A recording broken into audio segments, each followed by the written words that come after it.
বিসমিল্লাহির রহমানির রহিম। আজকের এই অনুষ্ঠানের উপস্থিত মাননীয় প্রধানমন্ত্রী, সকল কর্মকর্তাবৃন্দ, সকল পুলিশ অফিসার্স, আমি দীর্ঘ ভূমিকাও দেব না এবং দীর্ঘ বক্তব্যও দেব না, লিখিত বক্তব্য এগুলা কমফোর্টেবল না। আসসালামু আলাইকুম রহমতুল্লাহ। সরাসরি কাজের কথায় আসে। মাননীয় প্রধানমন্ত্রী, বাংলাদেশ পুলিশের অপারেশনাল কার্যক্রম,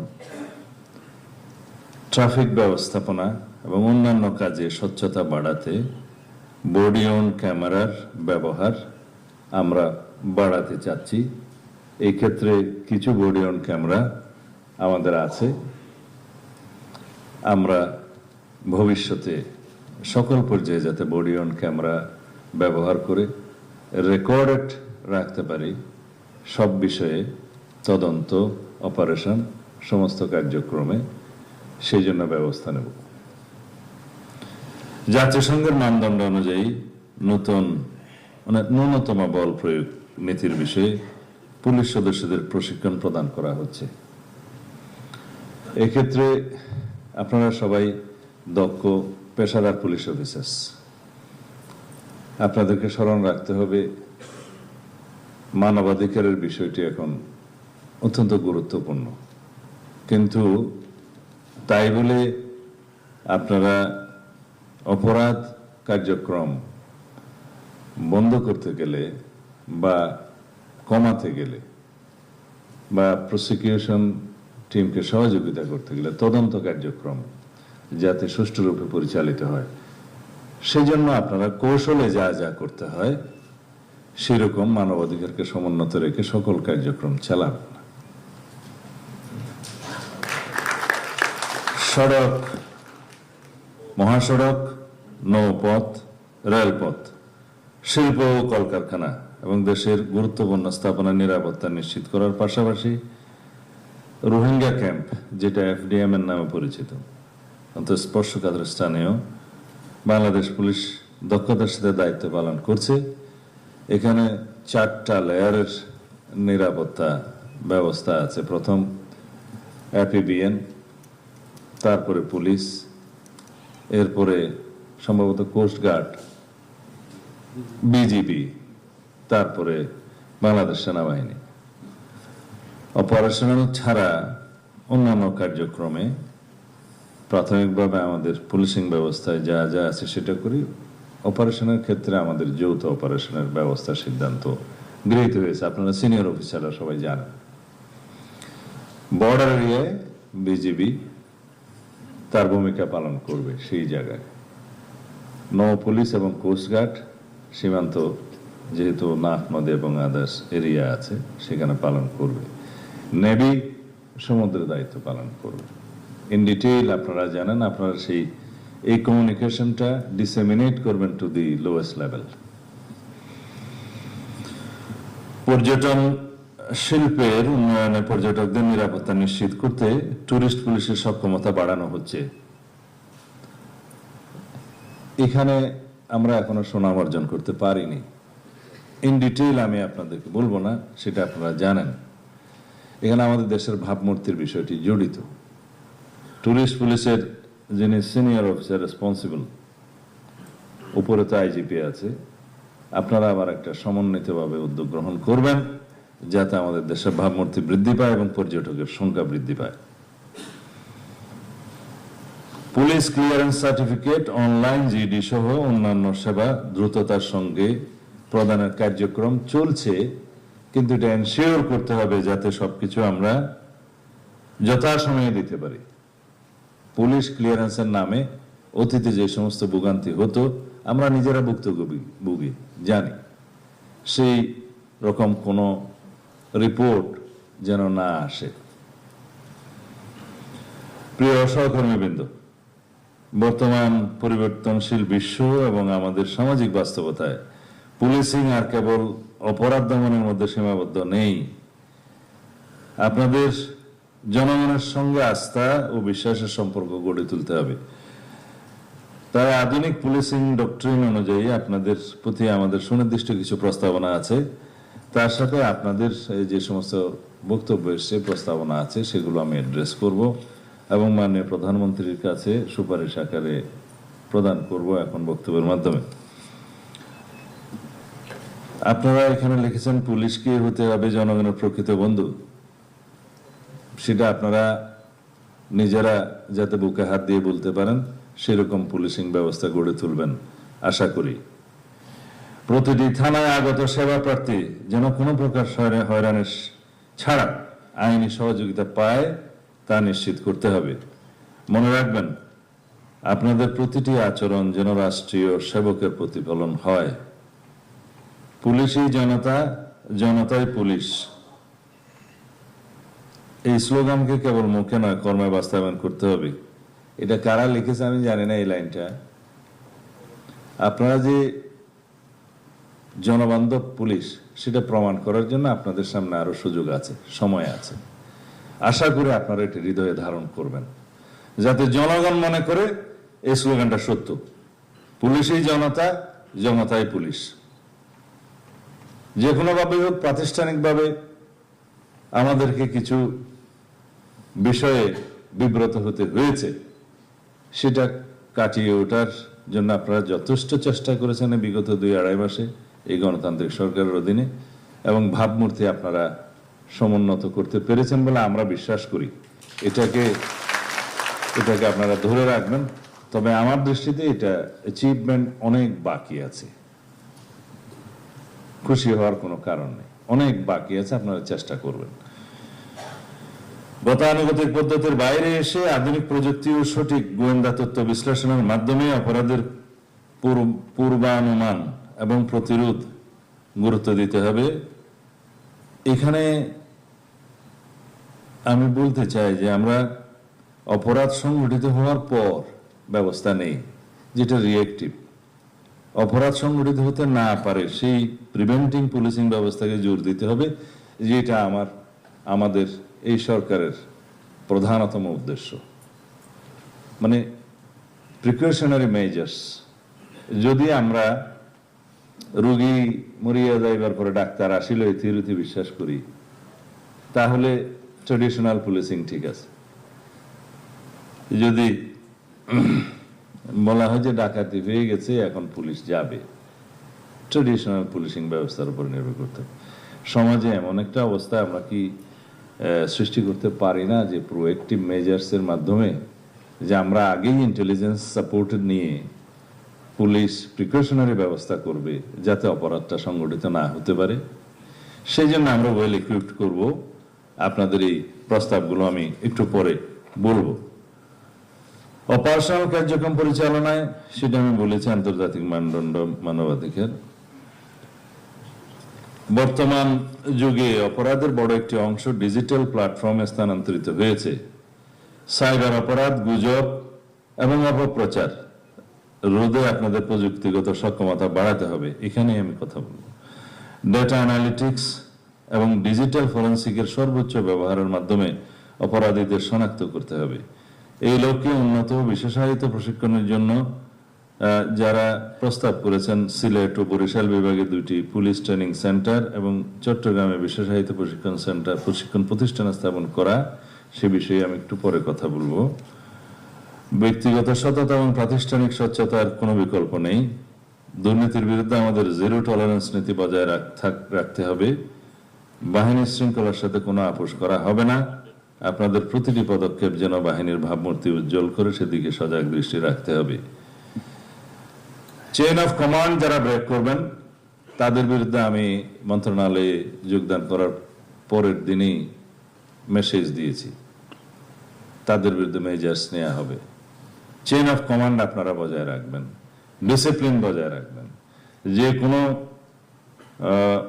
দুর্নীতির অভিযোগ আমরা তো as per rule disciplinary action নেব, কিন্তু আপনাদের সবাইকে স্মরণ করিয়ে দিতে চাই, আপনাদের প্রতিষ্ঠান হিসেবে এটাকে আমরা এমন একটা অবস্থায় নিতে চাই যেখানে আমরা দুর্নীতিকে কোনোভাবেই প্রশ্রয় দেব না।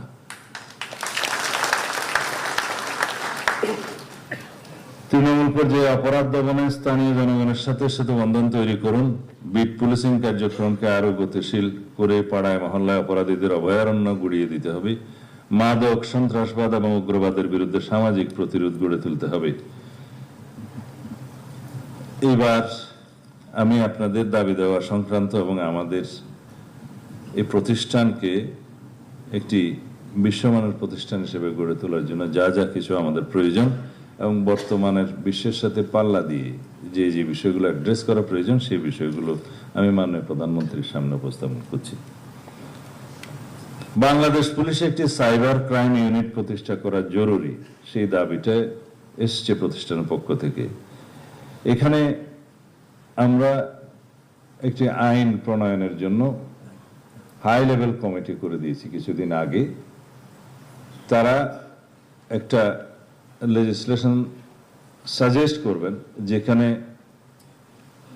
এই cyber crime, social media, visual মিডিয়ার অপব্যবহার এবং যেটা বলা হয় মিস ইনফরমেশন এবং ডিসইনফরমেশন স্প্রেডিং এর মাধ্যমে যে অপরাধটা হচ্ছে সেটা অ্যাড্রেস করা, সাথে সাথে এই সাইবার ক্রাইম সংক্রান্ত অন্যান্য যে সমস্ত অপরাধগুলো আছে সেটা অ্যাড্রেস করার ক্ষেত্রে এবং পিউনিটিভ মেজার্স নেওয়ার ক্ষেত্রে আমরা কি লেজিসলেশনটা আনতে পারি। বিদ্যমান সাইবার অ্যাক্ট যেহেতু অনেক বেশি সমালোচিত হয়েছে এবং বর্তমানে যেটা আছে তাতে করে আমরা যেখানেই যাকে চালান দিচ্ছি এটা বেইলেবল হয়ে যাচ্ছে। তার সাথে ফিনান্সিয়াল ইন্টেলিজেন্স ইউনিটের যে বিএফআইউর যে কাজটা সিআইডি করে থাকে, নিজস্বভাবে করে থাকে, মানি লন্ডারিং এর ক্ষেত্রে করে থাকে, বাংলাদেশ ব্যাংকের ফিনান্সিয়াল ইন্টেলিজেন্স ইউনিটের সাথে সংযুক্তভাবে করে থাকে। সিনিয়র অফিসাররা নিশ্চয়ই এগুলো বুঝতে পারছেন যারা ডিল করছেন, সিআইডি সহ আদার্স। সেগুলো সমন্বিত করে আমাদের একটা আইন প্রণয়ন করা দরকার। বাংলাদেশে যা হয়, একটা অপরাধ সংগঠিত হয়েছে, একটা আলাদা আইন হয়। একটা শিশু দর্শন হয়ে গেছে, একটা আলাদা ধারা হয়েছে এবং একটা কোর্টও প্রতিষ্ঠা করা হয়েছে। এখন সেই কোর্টের কোনো কাজ নেই। প্রত্যেক ডিস্ট্রিক্টে একটা সেই মর্যাদার একটা কোর্ট এস্টাবলিশড হয়েছে, অফিসাররা পদায়ন হয়েছে, তার সাথে যে রেভিনিউ এক্সপেন্ডিচার আছে সেটা কেউ চিন্তা করে নেই। এবং কোর্ট এস্টাবলিশ করতে গেলে সেরেস্তাদার থেকে শুরু করে কোর্ট পর্যন্ত অনেকগুলো পদের সৃষ্টি আছে, সেগুলো রেভিনিউ এক্সপেন্ডিচার আছে, তার নিরাপত্তার ভারটা আমাদের দেখতে হয়, হাউজিং এর ব্যবস্থা আছে। এরকম আলাদা আলাদা আইন, আলাদা আলাদা কোর্ট, আলাদা আলাদা হয়ে যাচ্ছে। সেই জন্য আমাদেরকে সমন্বিতভাবে এক জায়গায় যাতে আমরা অ্যাড্রেস করতে পারি সেই লেজিসলেশন এবং সেই প্রতিষ্ঠানটা গড়ে তুলতে হবে। সেটার জন্য মাননীয় প্রধানমন্ত্রী আমি প্রস্তাব করছি আমরা আলাদা একটি cyber security unit, crime unit আমরা এস্টাবলিশ করতে চাই। সেই জায়গায় প্রয়োজনে একজন অ্যাডিশনাল আইজিপি লেভেলের কর্মকর্তা হেড করবেন এবং সেই অর্গানাইজেশনটা সেভাবে থাকবে। এটা যুগের দাবি এবং বর্তমান বিশ্বে সাইবার ক্রাইমের জন্য, ফিনান্সিয়াল ক্রাইমের জন্য, ফিনান্সিয়াল ইন্টেলিজেন্সের জন্য এবং টেলিকমিউনিকেশনের ক্ষেত্রে এগুলো ইন্টারসেপশনের জন্য সরকারি পর্যায়ে যে প্রতিষ্ঠানগুলো আছে সেখানে আমরা এই টিমকে প্রশিক্ষণ দিতে পারি। ইতিমধ্যে কয়েকটি দেশের সাথে আমার কথা হয়েছে। সুতরাং যদি আপনি অনুমোদন করেন তাহলে আমরা সেই দিকে যাব ইনশাআল্লাহ, with legislation, with organisation, with a motive. দ্বিতীয় হচ্ছে বাংলাদেশ পুলিশের জন্য প্রশিক্ষণ একাডেমি আমরা গতকালকে মানে প্রধানমন্ত্রী সম্মতি দিয়েছেন, জঙ্গল সলিমপুরে আমরা দুইটা বড় একাডেমি করতেছি।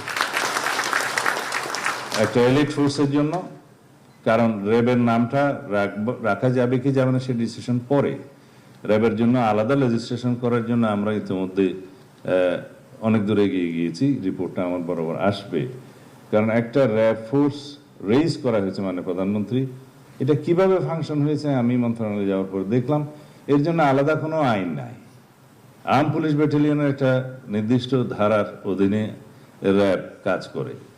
সেই প্রতিষ্ঠানটা একটা এলিট ফোর্স হিসেবে যদি আমরা রাখতে চাই, যে নামেই হোক, with all equipments logistic, man power আর যা কিছু আছে, ইন্টেলিজেন্স সাপোর্ট, সব কিছু যদি আমরা সেখানে শিফট করতে চাই, সেই এলিট ফোর্সের জন্য একটা আলাদা লেজিসলেশন দরকার।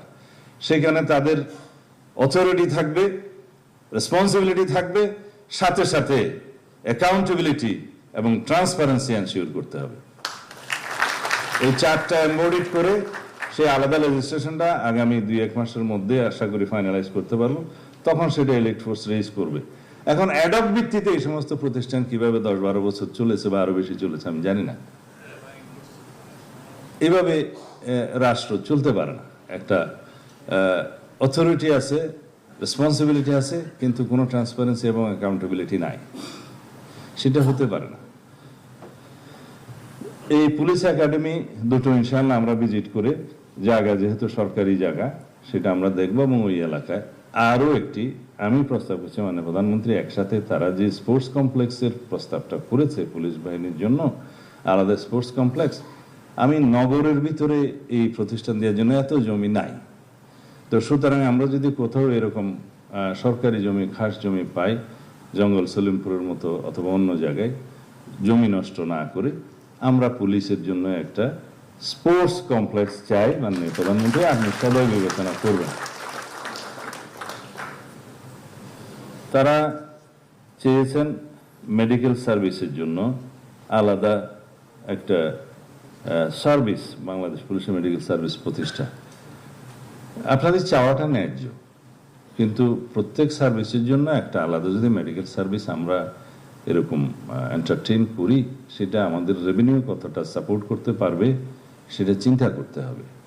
আমরা এক্সিস্টিং যে হসপিটালটা আছে, রাজারবাগ সেন্ট্রাল হসপিটাল বা ডিভিশনাল পর্যায়ে হসপিটাল, এগুলোকে আমরা আরো উন্নত করব ইনশাআল্লাহ। এখানে ওয়েল ইকুইপমেন্ট হবে এবং যথাযোগ্য ডাক্তার, তারা পিজি হাসপাতালের হোক, ঢাকা মেডিকেলের হোক, প্রয়োজন অনুসারে যদি আমরা ডেপুটেশন আনতে পারি, ওখানে সেই সার্ভিসটা হবে। দরকার হলো আপনাদের চিকিৎসা সেবা, নাকি আপনাদের দরকার তো চিকিৎসা সেবা, সেই চিকিৎসা সেবাটা এনশিওর করার জন্য মাননীয় প্রধানমন্ত্রী ইতিমধ্যে বড় বড় কিছু প্রাইভেট হসপিটালের সাথে চুক্তি সম্পাদনের জন্য নির্দেশনা দিয়েছেন স্বাস্থ্য মন্ত্রণালয়কে। আমরা সেই সেবাটা ওখান থেকেও নিতে পারবো। যদি চিকিৎসা সেবায় আমাদের দরকার হয়, কারো ক্যান্সার, কারো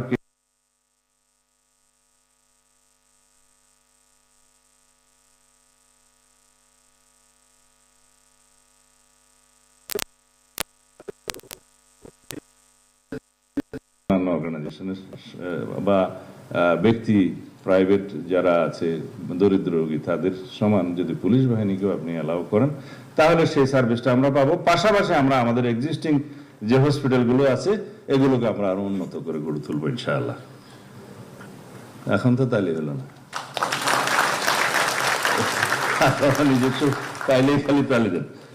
আচ্ছা, এখন আপনারা এভিয়েশন পুলিশ প্রতিষ্ঠার কথা বলছেন।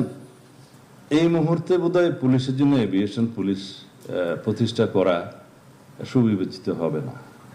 আমরা এভিয়েশন সার্ভিসের জন্য বিগত সরকারের সময়, আমি এখানে সমালোচনা করবো না, 2টো হেলিকপ্টার তো কেনা হয়েছে, আমরা সরবরাহ পাইনি। কেন পাইনি তাও জানেন, রাশিয়া থেকে কেনা হয়েছে। এটা পরে আরেকটি দেশের এম্বার্গো ছিল, মানি ট্রানজাকশনের অসুবিধা ছিল, সেটা আমরা কোনো রকমের সেই দেশের একটু ক্লিয়ারেন্সটা এখন পেয়েছি, সেটা হয়তো সরবরাহ হবে। এখন তারা আরো বেশি ক্লেম করতেছে মেনটেনেন্স, এটা ওইটা বলে টোলে, আমরা এখন এটা পাইনি। এই MI-17 কি পুলিশ এখন মেনটেন করতে পারবে? যেটা মেনটেন করতে পারবে সেরকম অর্গানাইজেশনের জন্য হলে অসুবিধা নেই, কিন্তু আসার পরে এই দুইটা দিয়ে আমরা স্টার্ট করব। মেনটেনেন্সের জন্য বা অন্য কিছুর জন্য আমরা সেনাবাহিনীকে অনুরোধ করব, আমাদের প্রয়োজনীয় যে সাইজের হেলিকপ্টার প্রয়োজন, দরকার হলে সেটা আমরা এক্সচেঞ্জে নিতে পারবো, এবং সেটা আমাদের ডিপার্টমেন্ট হবে, কথা হবে, সবাই তো সরকারি সংস্থা। কিন্তু এভিয়েশন সার্ভিস আলাদা এই মুহূর্তে না করে, র্যাবের একটা হেলিকপ্টার আছে, সেটাও মেনটেন করা হয় না। আমি রাজশাহী যাওয়ার সময় সেই র্যাবের হেলিকপ্টারে ওই সময় উঠতে স্বচ্ছন্দ বোধ করি নাই। বিজিবিতে 2টা হেলিকপ্টার আছে, স্বরাষ্ট্র মন্ত্রণালয় অর্গানাইজেশন, একটা সবসময় মেনটেনেন্সে থাকে আর একটা বসে গেছে। তা আমরা সেগুলো রেজ করতে হবে, বেশি দরকার কার। তো সেই হিসাবে মানে প্রেস্টিজ হিসেবে একটা অর্গানাইজেশনের যদি হেলিকপ্টার চান তো ঠিক আছে, কিন্তু র্যাবের একটা আছে, বিজিবির 2টা আছে, বিজিবির আরো দরকার, আমরা সেগুলো রিপ্লেস করতে পারিনি। এভিয়েশন সার্ভিস ইনশাআল্লাহ কোনো এক সময় গঠিত হবে যদি আপনারা আপনাদের সেই টেস্টে উত্তীর্ণ হন ইনশাআল্লাহ।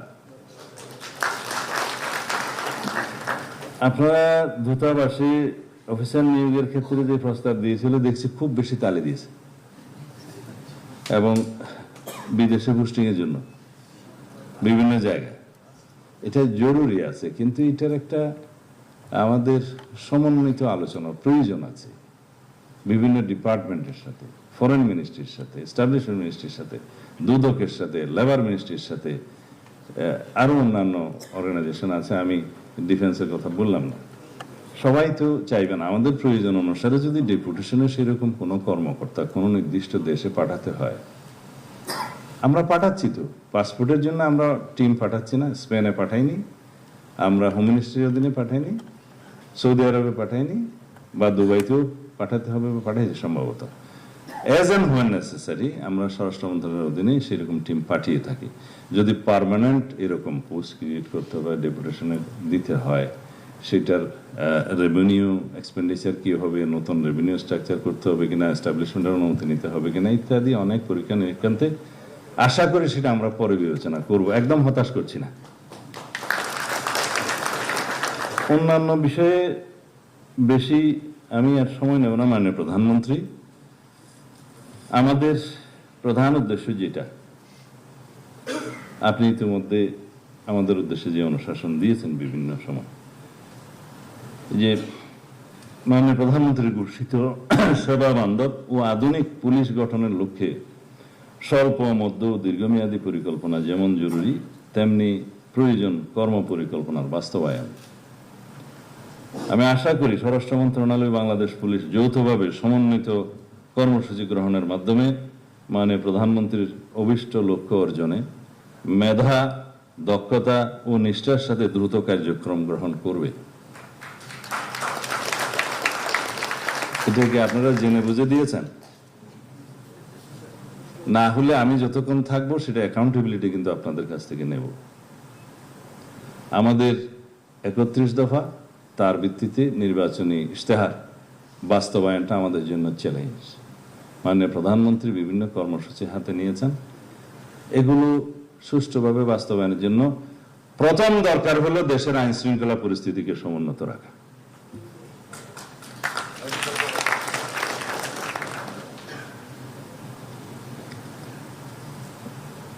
আপনারা এখানে লিখেছেন রাষ্ট্রের অত্যন্ত গুরুত্বপূর্ণ স্তম্ভ, আপনারা নিজেরাই লিখেছেন। আপনারা স্টেট অর্গানাইজেশন, স্তম্ভ হিসাবে যে কয়েকটি স্তম্ভের উপরে দেশের স্থিতিশীলতাটা বজায় থাকে, রক্ষা হয়, তার মধ্যে প্রধানতম স্তম্ভ হচ্ছে আইন শৃঙ্খলার স্তম্ভটা। সেই গুরু দায়িত্ব আপনাদের। ঘরের মধ্যে 4টা খুঁটি থাকে এবং ইমানের জন্য কয়েকটা খুঁটি থাকে।